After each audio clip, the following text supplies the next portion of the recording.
updates. Good morning, Tobago. Wake up with Kandace and Denise. Let's go! Trinidad and the region. With the perfect conversations to complement your morning routine, I am Kandace Jackson, and let's get started with the news in 90 seconds. Dylan Thomas, aka Dilly Suede, won the Tobago Calypso Monarch Finals and Legends Legacy Concert. It was organized by the Tobago Unified Calypsonians Organization, TUCO, in collaboration with the Tobago House of Assembly, and was held on Saturday night at the Shore Park Cultural Complex. 11 finalists competed against the reigning champion, Nicole Thomas, for a chance to secure a spot in the 2024 National Calypso Monarch Finals in Trinidad. However, first place went to Dylan Thomas, aka Dilly Suede, with his rendition of It Wasn't Me. Second place went to Casson Cupid with a Straight from the Heart, and third place to Nicole Thomas singing The Truth Is. Up next, one woman lost her life during a vehicular accident on the Claude Nowell Highway near Shore Park on Saturday night. The victim was identified as Lavonne Dick Douglas, a 43-year-old woman from Belgarden, Tobago. According to eyewitnesses, the accident occurred when Douglas Dick's car in the westbound lane collided with the oncoming truck traveling in the opposite direction. Douglas Dick, a mother of three, originally from Castara, was pronounced dead on the scene of the accident. The driver of the truck is assisting the police with their investigations, and this brings the total of road fatalities for the year to 7. And finally, Basil Carlos T.T.P.S, a renowned columnist, also known as Baz, passed away on Saturday in Barbados after battling cancer. Originally from Guyana and raised in Trinidad and Tobago, he initially pursued a law career but later transitioned into journalism. His popular columns, Thank God It's Friday, TGIF, and Trinbago to the Bone profile were regular features in the Newsday newspapers. Survived by his wife, Carla Castaghini, and their children, Rosie and Ben, Baz was diagnosed with cancer in September 2022. At the age of 65, he leaves a lasting legacy in journalism. And that concludes your news in 90 seconds. And viewers, we got a whole lot on for you this program as we get kicked off with, Carnival Week. It's Tobago Carnival this weekend. So, we at Tobago Updates always have to be doing something outside and something wonderful for you viewers here. So, we are at Comfort Inn and Suites, and of course I want to shout out the management of Comfort Inn and Suites for allowing us to be here this morning and all through this week. We certainly really appreciate and grateful for your accommodations here this morning. Now, getting into the program, we started off with some sad news in regards to we had a 7th road fatality over the weekend. And we are getting a little bit of updates in regards to what happened. And we are being joined by Superintendent Rohdill Kirk this morning. And so a special good morning and welcome to you. Good morning, Kandace. Good morning to Tobago Updates and the viewers in Tobago. All right, so I'm going to start off with just speaking about this road fatality that we had over the weekend. Now, it's my understanding that the driver of the truck was arrested and he's now out on bail. Right. Again, first of all, let me say condolences going out to the family of the deceased, Lavonne Dick Douglas. It's always not a nice thing when somebody lose their life in such a horrific situation. We have been out on a public education campaign prior to this, and we continue to do so to warn and urge motorists using the road to give consideration for other persons using the road. And at the same time, we are asking that all motorists exercise that level of caution that is required when you traverse the streets of Tobago. Yes, I would say the driver of the other vehicle involved, yes, indeed, he was charged with a traffic-related offense, and he may be out on bail on that offense. But the investigations into the fatal accident is ongoing at this time we speak. And is it my understanding that he was charged with a DUI? Yes, he was charged with DUI. But apart from that, that is separate and apart from the accident investigations itself. It may be a contributing factor, but a fatal road traffic accident, there are many things that are outstanding that will need to be done before you could, bring it to a completion. So that investigation is ongoing. Great. Now, what else can you tell us about, just what happened on Saturday night? Because people still have quite a few questions. On Saturday night, the driver of the vehicle that was driven by Mrs. Douglas was proceeding west along the Claude Noel Highway in the vicinity of the old government farm road. The other driver was proceeding west and attempted to make a turn south onto the old government farm road. And that is where the collision took place. Right? So obviously it is an error of judgment. And this is where the police would investigate to ascertain culpability as to who may be responsible, who was negligent, etc. However, also the police would have done their due diligence. It's a procedure when accidents of that nature occur for the police to do exercise. So that's why the DUI was done, and the driver of the other vehicle was found wanting in that circumstance. So police are investigating, and I must commend the police officers for the level of professionalism in which they exercised on that night in question.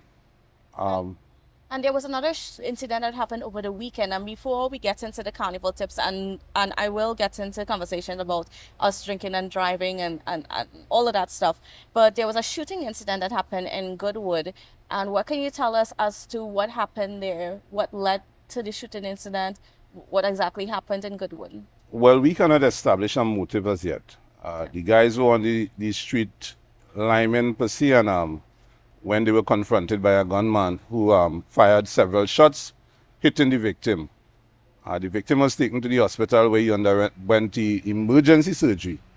And I believe they were preparing him to transport him out. Yes. I cannot confirm whether that is done as yet, but I know, he's still hospitalized. The police, again, rest assured that so far the police are pursuing certain leads, and I believe soon enough they would identify the perpetrator of this incident. Now, getting back into Carnival, this week is Carnival, and naturally, with all the fets, all the parties, all the events that are happening, there's going to be a lot of drinking. And I mean, how much the police is going to be stepping up their game in terms of making sure that we have less drunk drivers on the road to prevent an incident that such like the one that happened on Saturday. Right. So what I want to assure the public is that the police are already on the streets. We have been out there with a number of joint operations, collaborative effort between all the agencies of national security. It is our responsibility to keep the space safe. And we want that persons who are coming to the island and persons who are on the island to be safe during all these pre-carnival events and all the post-carnival events as well, and during the carnival. So the public is going to be a bit inconvenienced in some extent where the police are out. I just want the public to know that we are doing this for your safety. So, cooperate with us and, help us to make the space safe for you. So, leading up to this carnival, we already have police officers, additional resources on the island. And you can see, if you go out throughout the island, you will see a number of police operations on the road. This is just part of the methods that we would use in terms of, policing the island. And rest assured, although the carnival is concentrated within the Scarborough area, our police are going to be out throughout the length and breadth of the island in order to make this space, or continue to keep this space safe. So we are just asking the public to bear with us. You may be a bit inconvenienced, but it's only for your safety. And what about the breathalyzer test? Are you going to see quite a lot of that out on the roads this week? Yes, I can assure you. We have already started in the week. Several persons arrested already for driving over the the required limit. And this is going to continue because we know that during the revelry, people would consume alcoholic beverages. So we are asking you, when you are drinking, make sure that you have a designated driver. We are going to be out there, and we are going to adopt a zero tolerance approach when it comes to driving under the influence. Now, what are some of the things that are going to be in place for safety during this carnival? Right. So what we are going to do, again, persons coming into the carnival celebration, we are going to have our street checks, our stop and searches, because we're trying to eliminate and mitigate anybody coming into with any dangerous weapons. One of the things that was also put in place is that the no glass bottle approach within the carnival festivities. The declaration was made in terms of the law, so all the stakeholders are already aware. So I know they would ensure that the bars and so on operating, they would not have the glass bottles in terms of, selling to people in the glass bottles, etc. So that is one of the things to mitigate against any issue using the bottles as any weapons, etc. Just to stick a pin right there, is it that patrons coming into Scarborough on Saturday and Sunday and so on, will they be searched to ensure that they? We are going to check to make sure and put out that. I know the ACP in his releases will also put it out to let the public know what are the do's and don'ts. We are also urging persons, do not use camouflage material to wear to come into to play mass. It is against the law to have any camouflage material. It will be confiscated from you if you are planning on wearing it. Please don't. So those are some of the things that would be out there. Our officers will be out on the ground as early as possible to treat with any persons who intend to disrupt the carnival celebrations in any way. And we are going to adopt a zero tolerance approach. Now, as you mentioned, the camouflage clothing, is it only the green, gray material, or because sometimes some clothing they might be in pink or blue, or once it's camouflage pattern, it's a prohibited item. Okay. That is what I understand by the law, and that is what that is how we're going to look at it. Right? What I also want to urge parents, if you know that you want to leave home to come in to partake in the carnival celebration, make sure that adequate provisions are made for your minor children at home. Because if it is that we discover that you abandon your children for the purpose of going to carnival and nobody's there to take care of them, the police will also treat with that issue and prosecute to the fullest extent of the law. Because you know that children are the most vulnerable in our society now. We have seen where within the recent past, a number of unfortunate incidents occur with children. And we are urging parents to take that necessary care of your child.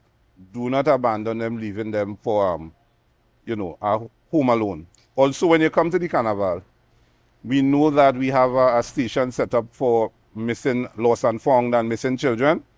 Yes, we have that, but we wouldn't like to see our officers who are at that station end up with having children that are lost during the celebrations as well. So we are urging you, when your child accompany you, to ensure that you take that necessary care of your child whilst that child is in your company. Mm-hmm. Now, is it that we've had lots of cases or lots of reports in the past of children being abandoned for carnival activities? It is something that is anticipated. We know, when we started the program, you mentioned people is be under the influence of alcohol and drinking and so on. So sometimes, even though you may not intend to, there are circumstances could occur that cause you to be separated from your child. So we are just, reaching out to parents just to avoid it from happening. Make sure that you always have somebody there to look out for you when you can't do it 100%. So that is what we are just urging parents and members of the public to do. All right, and just so that people could understand or just be aware of what are where would you guys be stationed during the events? Are you going to be in Scarborough itself, or are you going to be at other events around the island? Right. So the pre-carnival events, most 99% of them have police presence throughout when they are occurring. Right? So we know we have a number of events taking place. The police are actually present in all of them. But the Carnival days itself, which is from the 27th to the 29th, we are going to have a heavy concentration of police throughout that activities within the Scarborough district. Notwithstanding that, we also have police outside the Carnival zone to pay attention to the station district and all of that to keep them safe. We must focus on the activities within the Scarborough area, because there we anticipate the largest concentration of the crowds and persons attending. So again, we want people to go away saying that this is the safest carnival event that they ever attended. So we want to make sure that is continued from where we left off last year. All right. I mean, and you know, just comparing things to last year, when was last year, was it able to be an incident-free carnival? Yes, we will see that. We did not have any major incidents last year during the carnival period. I mean, I had worked on all the events, and I know I was there on the ground physically. We had some few minor incidents and people just getting injured with, you know, moving through the activity, but not many. And we walked away, you know, labeling it as one of the safest carnivals, although it was the first. So just to build on what we had last year, we want to maintain that and to make it, to improve upon that. So we adopted the proactive approach, already having the officers or additional strength on the ground, and we are going to continue to vigorously police this island to make sure that, you know, we had a better impression of what we had last year, you know, going forward. No, and I mean, as a police, I know sometimes when you all are going through the crowds, it's a group of you all going through the crowds, and then sometimes people have a little fear. Should they be afraid? I think people should be happy to see the police, right? So yes, we have our public order team. They are trained. They know how to go through the crowd. They know how to treat with incidents which occur in crowd. So I'm asking, when the police are to engage, I'm just asking people to make way, give the police that room in which to operate. Because, you know, sometimes people come and crowd the police and they may end up in the entanglement, you know, and we don't want that. So I'm going to urge persons, whenever the police have to engage in a situation, just give the police that room to operate. So that's one of the things I want to make sure that the public do. Even though you see us going through with with our teams, don't fear us. We are here to protect and serve you. All right, great. Well, I want to thank you so much, Mr. Superintendent Rohdill Kirk, for being on with us. And just before you go, just give the emergency numbers so that people can know ahead of time, you know, if they end up in a situation where how can they reach out to the police? Right. In addition to we having a venue operations center in place throughout the carnival, and, you know, persons, a team of officers would be on the ground with TEMA and all the other agencies help. In addition to that, you can reach out to 211-999-911-555. These are the numbers. When you call, you will get response. Okay. Right? Or if you have any indication with the nearest station number, Scarborough station is 639-2512. But once you dial 999, they will patch you straight through to whatever you need, wherever you need to be in terms of the information that you're about to share. So those are the numbers to call. Again, I want to urge the public to cooperate with the police as we are out there trying to make Tobago safe and to keep Tobago safe. So, you know, I know the Tobago public is generally well behaved, and I'm asking for them to continue with that. We are on show to the world, and, you know, we must be on our best behavior. All right, great. I want to thank you so much, Mr. Superintendent Rohdill Kirk, for being on with us and for giving us just a few tips and some things that we should be aware of as we look forward for Carnival this week and weekend. All right. Thank you. So viewers are going to go for a quick break and we'll be right back. So please don't go away.